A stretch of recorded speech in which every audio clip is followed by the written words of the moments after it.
चैव नरोत्तमम् देवीं सरस्वतीं व्यासं ततो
जादू? नाटक एक जादू ही तो है। कैसे? वो कैसे? यही नाटक में कितना आकर्षण होता है, हर कोई इसकी तरफ खींचा चला आता है। सच मानो तो नाटक की यह जादू की शुरुआत हमारे भारत से हुई थी, आज से 2500 साल पहले। पर नाटक लिखा किसने था? हाँ भैया, किसने लिखा था? हमारे बहुत महान ऋषि हुए हैं, भरत मुनि, उन्होंने लिखा था नाट्यशास्त्र। अच्छा ठीक है, नाट्यशास्त्र 4 वेदों के बारे में तो सुना था, पर ये नाट्यशास्त्र मैंने पहली बार सुना। वो क्या होता है? चतुर्थ वेद यानी अथर्ववेद तक आते आए हमारे पूर्वजों ने mathematics, science, medicine, surgery, astronomy, astrology आदि सब के बारे में जान लिया था। यहाँ तक कि दुनिया को जीरो के बारे में भी बताया, और ये भी बताया पृथ्वी गोल है, यानी कि भूगोल, ग्रह 9 है जो कि सूर्य की परिक्रमा करते हैं चारों ओर। आदि आदि जिन लोगों को लगा कि समाज को सुदृढ़ और व्यवस्थित बनाने के लिए सभ्यता और संस्कृति की बात होनी चाहिए, जिसमें कला का महत्वपूर्ण स्थान है, तब रचना की गई नाट्यशास्त्र की, जिसपे गायन, वादन, नृत्य, कला, ललित कला आदि सब समा गया। और जानते हो, हमारा देश पढ़े लिखे लोगों से भरा हुआ था, तभी तो नालंदा, तक्षशिला, विक्रमशिला जैसे विश्वविद्यालय केवल भारत में ही थे। अच्छा, अब समझी मैं। ज्ञान था, इसीलिए हम धनी भी थे, और सोने की चिड़िया ऐसे ही नहीं कहलाते थे। अरे विदेश लोग पढ़ने आते थे हमारे विश्वविद्यालय। फिर गड़बड़ी कब हुई भैया? गड़बड़ी आज से 400 साल पहले। वो कैसे? एकता के अभाव से, अखंडता नहीं रही। और फिर हमने वो मुकाम भी खो दिया, यही समाज की ही बुराइयों के कारण। हाँ। कैसे बुराइयां? जैसे कि आलस, नशा, अहंकार, ऊंच नीच, छुआछूत, खुद को ऊंचा और दूसरे को नीचा समझते हैं। इसी तरह हम आपस में लड़ते थे। हम सबको संकल्प लेना होगा, इस तरह की बुराइयों से दूर रहेंगे। और अगर ये संकल्प लिया तो हम एक बेहतर इंसान बन सकते हैं, और बेहतर इंसान बने तो व्यक्ति मजबूत बनेगा, और अगर व्यक्ति मजबूत तो परिवार मजबूत, परिवार मजबूत तो समाज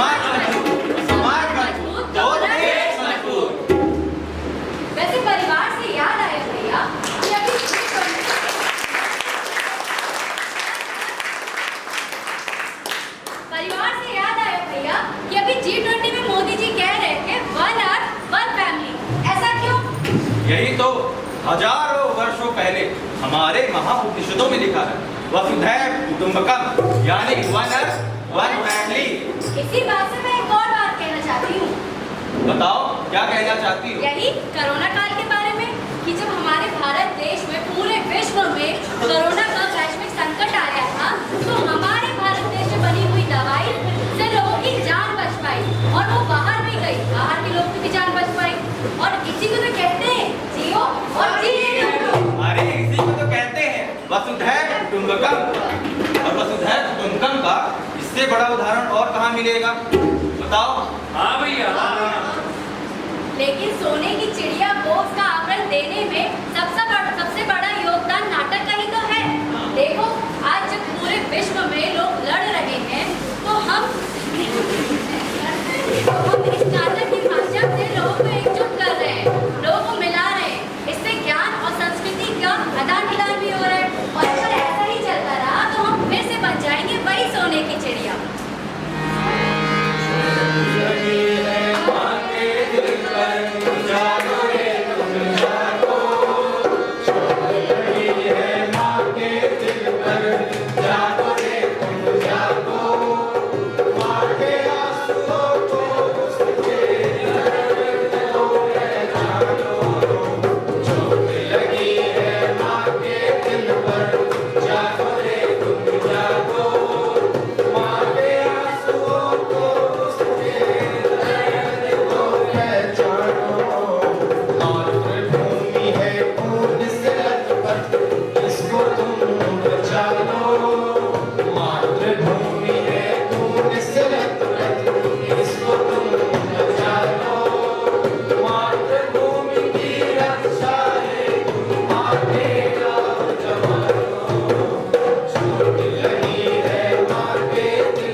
यदि हमें से कोई शिक्षा के क्षेत्र में आगे बढ़ रहा है तो वो उन लोगों को शिक्षा के बारे में जागरूक करे जो शिक्षा के महत्व को नहीं जानते हैं। और अगर कोई महिलाओं को आगे बढ़ाने के लिए कार्य कर रहा है या महिलाओं की भलाई के लिए कार्य कर रहा है तो महिला सशक्तिकरण के बारे में उन्हें जागरूक करे तथा समाज में होने वाले उनके अपराधों के प्रति भी उन्हें जागरूक करे। सही बात है भैया, अगर हर परिवार की महिला समर्थ हुई तो परिवार सशक्त हो जाएगा। और कौन से मुद्दे हैं जिनसे हम लोगों को जागरूक कर सकते हैं ना? और नशे से होने वाले सामाजिक, आर्थिक, स्वास्थ्य से होने वाले नुकसान के बारे में भी लोगों को हम जागरूक कर सकते हैं। और ऊंच नीच छुआछूत छोड़कर हम फिर से बनेंगे विकसित भारत। विकसित भारत? पर कैसे? अरे बता रहा हूँ, विज्ञान के नए नए आविष्कार करके दूसरे देशों भरोसे ना बैठकर खुद आत्मनिर्भर बनकर। पर विज्ञान के भरोसे ये सब हो जाएगा क्या? ना ना ना ना ना ना बिल्कुल नहीं।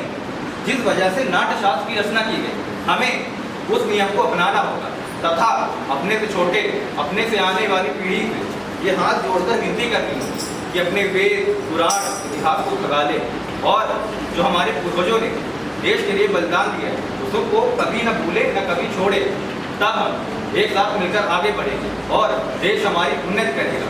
तो सबका साथ, सबका विकास, सबका प्रयास, सबका विश्वास। और अगर ऐसा हुआ तो सारा विश्व हमारी तरफ देखने लगेगा और हम विश्व गुरु बनकर सभी देशों का नेतृत्व करेंगे जहाँ केवल शांति की बात हो, साम्राज्यवाद की बात नहीं, केवल मानवता की बात होगी और हम विश्व गुरु बनकर आगे बढ़ेंगे। विश्व गुरु? लेकिन अभी हमें और भी तो बुराइयां बता दो जिनसे हम नाटक के माध्यम से लोगों को शिक्षित और जागरूक कर सकते हैं। हम कन्या भ्रूण, हाँ भैया बताओ। बता रहा हूँ, हम कन्या भ्रूण हत्या के बारे में भी लोगों को नाटक के माध्यम से जागरूक कर सकते हैं। ये तो बहुत ही बड़ा मुद्दा है। इससे समाज के स्त्री और पुरुषों का रेशियो भी घट गया है। इसमें तो हम कल ही एक नाटक लिखेंगे। और कुछ बुराइयां हैं जिसके बारे में और कुछ बता दो भैया। हाँ। अरे मैं ही बस थोड़ी तुम लोग भी तो समाज में रहते हो, तुम लोग बताओ और कौन कौन सी बुराइयां हैं। मैं बताती हूँ, जैसे कि दहेज प्रथा। चाचा तुम बताओ तो भाई क्या था? हाँ भैया, मेरी बहन को भी आग में जला दिया जाता था, यही आप लोगों को मसला है। चाचा के साथ उनकी कन्या को और बेटी को भी कई बार दहेज के लिए प्रताड़ित किया गया, यहाँ तक कि उनकी बेटी की जान भी चली गई। लोग उन्हें दहेज के लिए परेशान कर रहे थे। अब आप सोचेंगे कि हम उन्हें कैसे जागरूक कर सकते हैं। आप जो भी बुराई देखें उस पर एक नाटक लिखिए और अपने साथियों के साथ मिलकर आप नाटक करके लोगों को मनोरंजक तरीके से जागरूक कर सकते हैं। समझ गए? इससे मनोरंजन भी होगा और ज्ञान भी मिलेगा और देश और समाज मजबूत बनेगा और हम फिर से बनेंगे वही सोने की चिड़िया और विश्व गुरु। 100 स्वर्ग में उतर आए, सोना बरसाए। 100 स्वर्ग में उतर आएंगे, सूरज सोना बरसाए। दूध दूध के लिए महल कर जीवन की जय मां।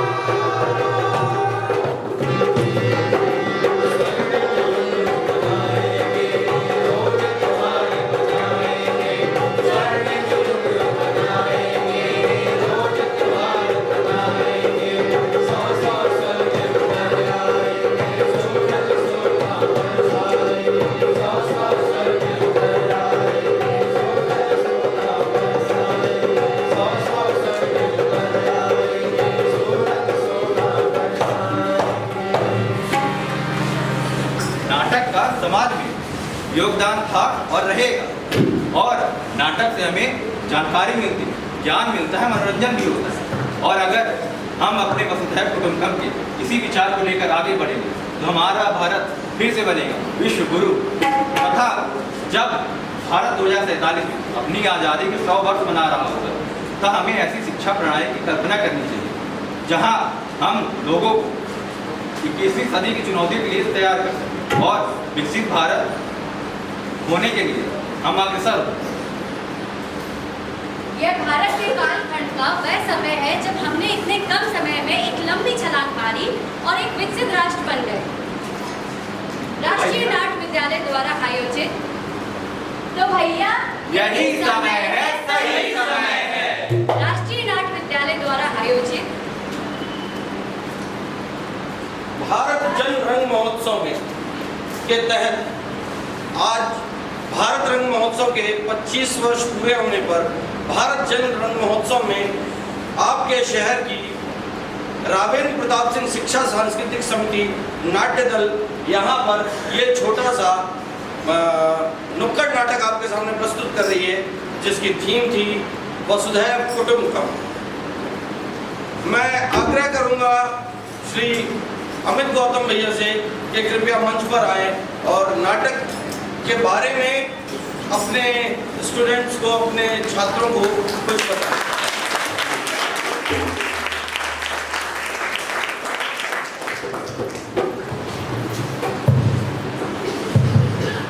बहुत अच्छी प्रस्तुति रही, जिससे हमारे बच्चों को, आने वाली पीढ़ी को, ये आने वाली पीढ़ी है जो आगे समाज का नेतृत्व करना है। आपको इन नाटकों से, जो नाटक का मंचन हुआ, इससे आपको सीख लेनी है कि हमें अपने जीवन में हमेशा वसुधैव कुटुंबकम की बात को ध्यान में रखना है।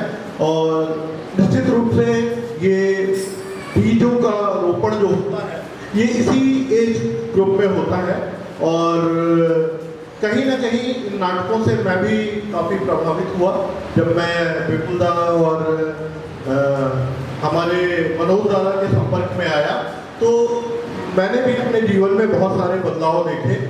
और उन बदलावों के साथ बहुत सारी चीज़ें मैंने अपने अंदर चेंज देखे, क्रिएटिविटी देखी। बहुत सारे जो डिमेरिट्स थे मेरे लाइफ के वो माइनस हो गए। तो न केवल इस नाटक के मंचन का, जो ये नुक्कड़ नाटक का मंचन हुआ है, न केवल इस नाटक के मंचन का, आप लोग जो भी नाटकों का मंचन करते हैं, चाहे वो हिनौता में करते हो, चाहे माखनलाल चतुर्वेदी विश्वविद्यालय के प्रांगण में करते हो, या शहर के और किसी कोने में करते हो, उसका एक रिजल्ट समाज में देखने को मिलता है। मैं बहुत बहुत धन्यवाद देता हूँ विपुल दादा को, इनकी टीम को, विनोद दादा को कि आपने ये समय हमारे बच्चों को दिया। और निश्चित रूप से मैं ये मानता हूँ कि संख्या भले ही कम हो, लेकिन इसका एक विस्फोटक परिणाम, विस्फोटक इसलिए कहना चाहिए क्योंकि निगेटिविटी में अगर विस्फोटक हो सकता है तो सकारात्मक भी विस्फोटक हो सकता है। तो बहुत बहुत आभार, बहुत बहुत धन्यवाद आपको, आपने हमारे बच्चों के लिए ऐसा आयोजन किया। मैं एक बार राजेंद्र प्रताप सिंह शिक्षा सांस्कृतिक समिति के सभी कलाकारों की तरफ से महर्षि वाल्मीकि विद्यालय के परिवार को, छात्रों को, टीचर्स को धन्यवाद देता हूँ। आभार।